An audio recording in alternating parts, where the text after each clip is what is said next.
Welcome back in here to Live Now from Fox. I'm Andy Mack. Let's turn our attention as we enter the fourth week following Operation Epic Fury, as President Trump this weekend gave Iran a 48-hour ultimatum around some of the closures of the Strait of Hormuz, saying they would strike power plants if that energy choke point was not reopened. Iran certainly responding in kind. And this is the president's notable escalation in rhetoric as tensions surge over that vital waterway. As you can see here from Reuters on social media, saying Iran to completely close Hormuz if Trump executes threats on Iranian energy. This, according to the Revolutionary Guards. And this was the original post from the president, saying if Iran doesn't fully open without threat the Strait of Hormuz within 48 hours from this exact point in time, the United States will hit and obliterate various power plants, starting with the biggest one first. Let's be joined right now here on Live Now from Fox, from Reuters, White House national security reporter Graham Slattery. Graham, thank you so much for joining us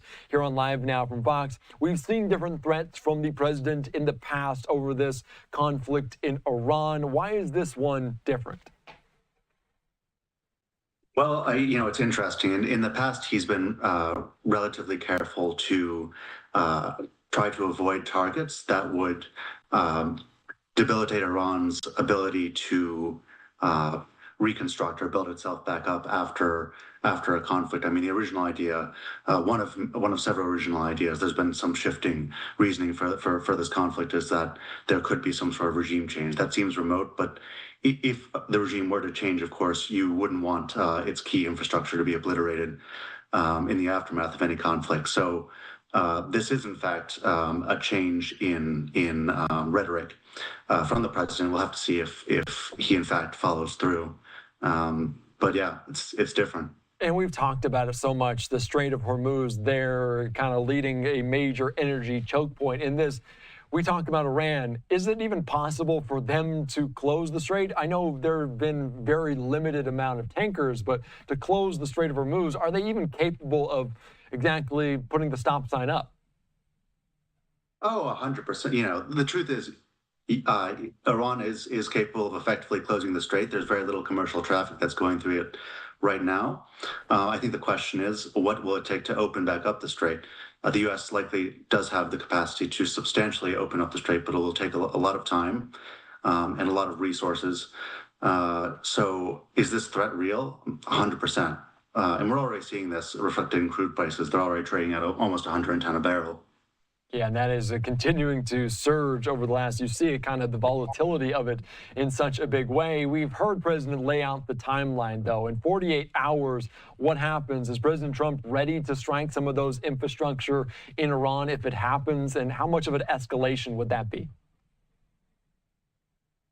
You're ready to do that? For sure. This is an option on the table. From our reporting, we know there's many options on the table that are presented to the president, and they range from various escalation options to various de-escalation options. So what I'd say is you have to take it seriously, but we also have to understand the context here. He's made various signals in recent days about the possibility of de-escalation. So he's being presented with a number of options that are, if not contradictory, they go in different strategic directions. So it's 100% possible he follows through, but it's possible he pivots. We've seen him pivot a lot in the last 3 weeks, quickly in various directions.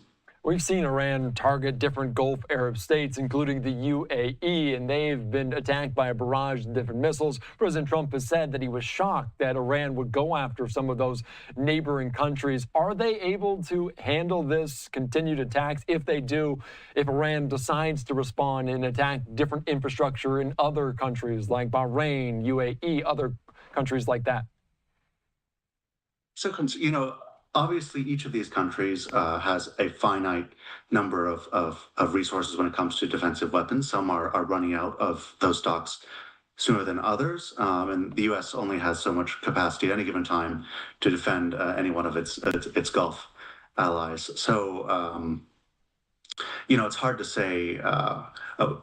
It's hard to make a general statement. Obviously, what's true in Kuwait is going to be different in Qatar, different in the UAE, but those stocks are running down. Whether that will be days or weeks or months will depend on the country, will depend on the pace of attacks from Iran. But it's a consideration. It's a major consideration in the White House, and the White House is getting a lot of phone calls from Arab partners expressing these concerns. So that is one of several considerations that the White House is definitely taking into account. And I believe it was at the beginning of last week, President Trump called on some allies to jump in some sort of way. And we heard from the president saying that NATO, quote, doesn't have the, quote, courage to assist with the U.S. in reopening them. Although a growing group of countries, they issued a joint statement saying their readiness to contribute appropriate efforts to ensure safe passage. Are we expecting any other nations to get involved? We know the United States is somewhat energy independent. Are we expecting any other nations to have that appropriate effort to respond? I'll rule out the possibility that any one of dozens of American allies will contribute in some way. When we look at European NATO allies, while there are, to your point, a few that have expressed interest in helping open up the strait. Per our understanding, a lot of this is preconditioned on the idea of a ceasefire in Iran, simply because it would be a risky operation. There would be the possibility of casualties or just the further spreading or metastasizing of the conflict. So I would be generally pessimistic about the possibility of European powers, in fact, doing anything material in the strait when it comes to opening it back up. And President Trump hasn't ruled out completely boots on the ground. We saw some Marines heading that way, even more now on the docket to head to the Middle East. Are they heading there? Are we hearing from the Pentagon about exactly why? Are they to assist in the opening of the Strait of Hormuz? As you can understand, that they're very tight-lipped, but we know what the options that are being considered are. That would require these sorts of troop levels or ground forces. Certainly in the White House, there is talk and serious consideration about seizing parts of the Iranian coastline that are key to securing the Strait of Hormuz. There's talk about securing an island, Karg Island, which is really key for Iranian oil exports. And of course, there is some discussion about physically seizing some of Iran's highly enriched uranium stockpile. All this would require significant ground forces. So it's entirely possible that some of these reinforcements could be used for one of those purposes sometime in the coming weeks. We don't know, and honestly, per our understanding, these aren't decisions that have been made yet. But certainly, bringing these forces to the region creates optionality. There's still a lot of dynamic, a lot of fluid moments here as President Trump, as you noted earlier, he said he's kind of winding down potentially operations and threats if they don't reopen the Strait of Hormuz. What are you looking at next? What happens in this region? Because there are so many different facets. What are you keeping your eye on? Well, I think certainly the biggest question mark is whether we see any sort of ground operation, because this really would ratchet up obviously there's a lot of political sensitivities in the U.S. About any sort of ground war in the Middle East. And insofar as there's a ground invasion, that just creates the further possibility for this conflict to metastasize. More countries will get sucked in. The political consequences for Trump will be enormous one way or another. So that's definitely the question we're trying to answer right now, and it's certainly a real possibility. It is a very big question, and we know there's no real contact, no truthful contact between the United States and Iran right now. Would the Trump administration be open to negotiation in any way? Would they come to the table? We've heard over the last few weeks, we've heard mixed things about this. There have been attempts from the Iranians at some indirect side channels. As far as we know, these have been largely rebuffed. At the moment, I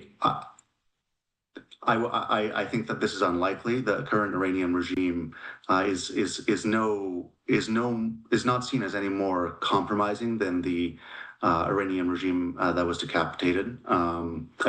In the last 3 weeks. So I don't think that the White House currently sees the conditions for any fruitful negotiations. Now that could change if Trump decides that short-term de-escalation is in his interest. Of course, he may look for some sort of deliverable that could come via negotiations, but at the moment, that's not something that we would assess as likely. And there's other facets to this. We've seen the kind of stockpile of Iranian drones have been decreased of 90% from where it was at the outset of Operation Epic Fury. We also saw that Iran, they launched 2 intermediate range ballistic missiles at a joined airbase, the UK and the US, in Diego Garcia, the South Indian Ocean. What does that suggest to you, and how concerning may it be for the US and other allies in Europe? Well, it's a serious concern. The intermediate range ballistic missiles. It was a capability that I think a lot of people thought that Iran probably didn't have at this point in the conflict. It was certainly a card to keep up your sleeve for a good 3 weeks and change. If you're the U.S. And its allies, you are encouraged that there does seem to be obviously a significant expenditure in drawing down of stockpiles of ballistic missiles and one-way drones, but you're concerned that that Iran still has managed to launch enough missiles and drones to create damage, economic and material damage. So obviously their stocks are drawing down, but not as fast as you might like. And you mentioned it, playing one of those cards. Is it Iran just showing that they have the capability, or is it a true threat that Iran could strike someone within that obviously now wider net? It's quite likely. Well, of course, it's a true threat. Of course a true threat. But I think the most significant element of that was that there was a projection of capability. More than the material threat in and of itself. I think that by launching an intermediate range ballistic missile at this juncture, well into the Indian Ocean, it's a way of Tehran to say, hey, we have capabilities that you may not have thought that we had, or we remain powerful despite the fact that, of course, many of our capabilities have been degraded. It is messaging, and it's important messaging.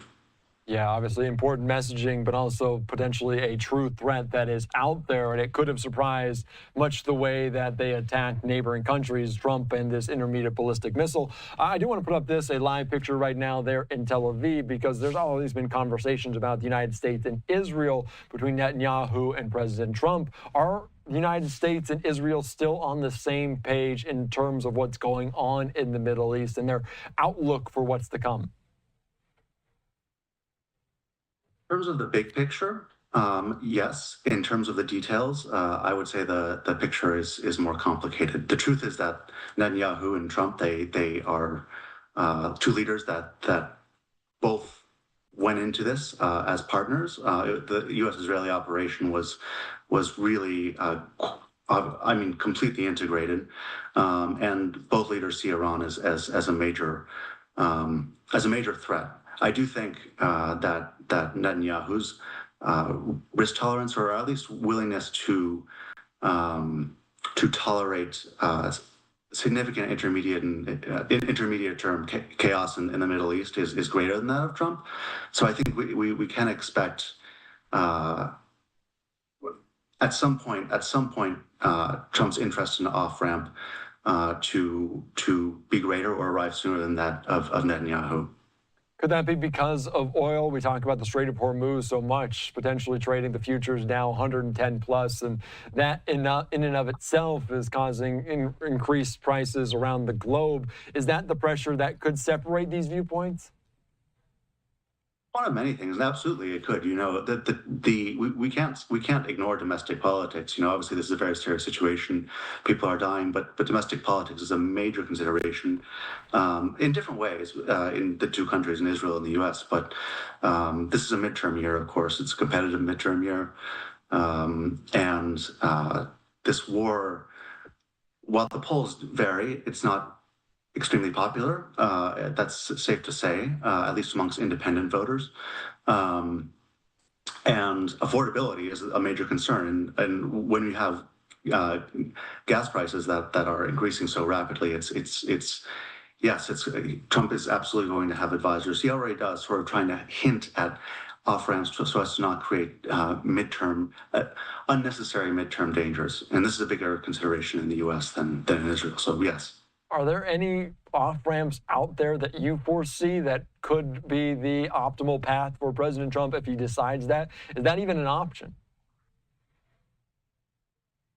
Well, it is an option, but it's not. It cannot be done overnight for the simple reason that that Iran also has to decide whether it wants to end this conflict. It's a very asymmetric situation. The truth, of course, the U.S. and Israel capabilities are much, much, much greater than those of Iran. But Iran has discovered this pinch point, in the Strait of Hormuz, where just a few one-way drones can just create serious headaches in D.C. and in Jerusalem. So, yes, an off-ramp is attainable, but it likely can't be done overnight. All right, Graham, what am I missing? Obviously, this changes minute by minute, hour by hour. What else are you keeping your eye on? What else do you want to note before I let you go? Well, I think a huge topic is Iran's nuclear program. There's been a lot of talk about ballistic missiles and proxies and regime change, but the nuclear program remains a top concern. That was the focus of the attacks in June. So that is ironically a topic that perhaps doesn't get as much media attention as it might deserve, because we are tracking the possibility that there'll be some sort of aggressive operation against Iran's highly enriched uranium stockpiles and its nuclear program at large. So that could be something to really look at in the next week or two, including the deployment of ground troops to that effect. Yeah, obviously that is one of the objectives, and also Iran striking near an Israeli nuclear research center. So obviously that on the mind of so many people in the region as well. All right, Graham, thank you so much for your time. You're reporting. You're on Live Now.